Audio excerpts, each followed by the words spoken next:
بسم الله الرحمن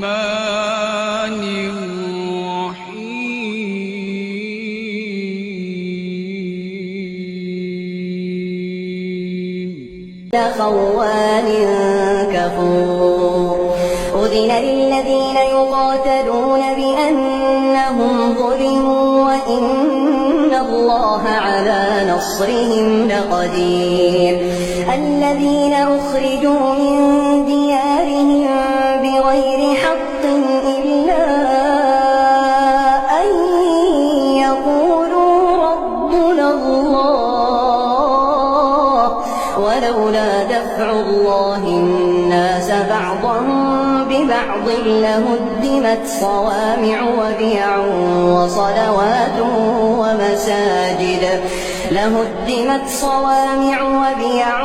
وصلوات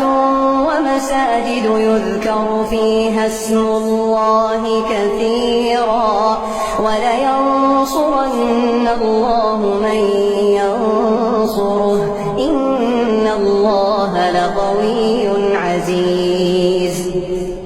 الذين إن مكناهم في الأرض أقاموا الصلاة وآتوا الزكاة وأمروا بالمعروف ونهوا عن المنكر ولله عاقبة الأمور وإن يكذبوك فقد كذبت قبلهم قوم نوح وعاد وثمود وقوم إبراهيم وقوم لوط وأصحاب مدين وكذب موسى فأمليت للكافرين ثم أخذتهم فكيف كان نكير فكأين من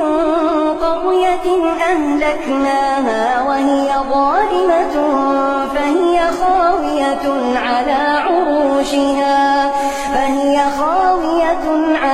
عروشها وبئر معطلة وقصر مشيد أفلم يسيروا في الأرض فتكون لهم قلوب